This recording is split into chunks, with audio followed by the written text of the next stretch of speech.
ಇವತ್ತು PPT ಮಾಡಿಲ್ಲ ಅಂತ ಎಲ್ಲಾರನ್ನೂ ನಿಲ್ಲಿಸ್ಬಿಟ್ರು ಬೆಂಚ್ ಮೇಲೆ. ಇವತ್ತು ಬೆಳಗ್ಗೆನೆ ಟೀ ಕುಡಿತಿದ್ದೆ, ಯಾಕಪ್ಪ ಅಂದ್ರೆ ಡೇ ಫುಲ್ ತಲೆ ಓಡ್ಲಿ ಅಂತ.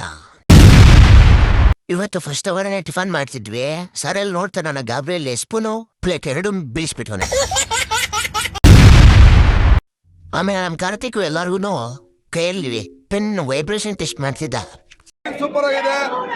ದುಷ್ಟು ಎರಡನೇ ಭಾಗ ವೇಟ್ ಮಾಡ್ಬೇಕು ನಾವು. ಕ್ಲಾಸ್ ನೋಟ್ಸ್ನು ಲ್ಯಾಬ್ ರೆಕಾರ್ಡ್ ಎರಡು ಒಂದೇ. ಇವತ್ತು ಪ್ರೆಸೆಂಟೇಷನ್ ಮಾಡ್ಬೇಕಂತನೂ ಮೆಸೇಜ್ ಹಾಕಿದ್ರು ಕೂಡ ನಮ್ಮ ಹುಡುಗರು ಇನ್ನ PPTನೇ ರೆಡಿ ಮಾಡಿಲ್ಲ. ಅದಕ್ಕೆ ಎಲ್ಲಾರನ್ನೂ ನಿಲ್ಸಿದ್ರು. ಸ್ಕೂಲಲ್ಲಿ ಇದ್ದಾಗ ಸೆಂಪೆಗೆ ಕೊಡ್ತಿಲ್ಲ ಅಂತ ಕಂಪ್ಲೇಂಟ್ ಮಾಡ್ತಿದ್ರು. ಆದ್ರೆ ಇಂಜಿನಿಯರ್ ಬಂದು ರೇಗಿಸ್ತಿದ್ರು. ಅದಕ್ಕೆ ಅವನು ಬಾಕ್ಸ್ ತುಂಬಾ ಚಪ್ಪೆ ಹಿಡಿ ತಂದ್ಬಿಟ್ಟಿದ್ದಾನೆ SM50.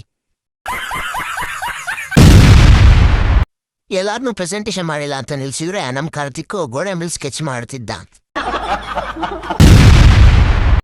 ನಾವು ವಿಕಾಸ್ ಅರಮ್ಮು ಬೆಳಗ್ಗೆ 8 ಗಂಟೆಗೆ ಬಂದು ಅವ್ರ ಹುಡುಗಿ ಎಲ್ಲಿದ್ದಲ್ಲ ಅಂತ ರೂಮ್ ಚೆಕ್ ಮಾಡ್ತಿದ್ದ EC ಡಿಪಾರ್ಟ್ಮೆಂಟ್ ಅಲ್ಲಿ. ನಮ್ಮ ಕ್ಲಾಸಲ್ಲಿ ಇವೆರಡು ಫ್ಯಾನ್ ಆನ್ ಆಗುವಾಗ ಅವೆರಡು ಫ್ಯಾನ್ ಆನ್ ಆಗಿರಲ್ಲ, ಅವೆರಡು ಆದಾಗ ಇದಾಗಿರಲ್ಲ, 4 ಆದಾಗ ಕರೆಂಟ್ ಇರಲ್ಲ. ಈ ನನ್ನ ಮಕ್ಕಳು ಒಂದೊಂದಲ್ಲ.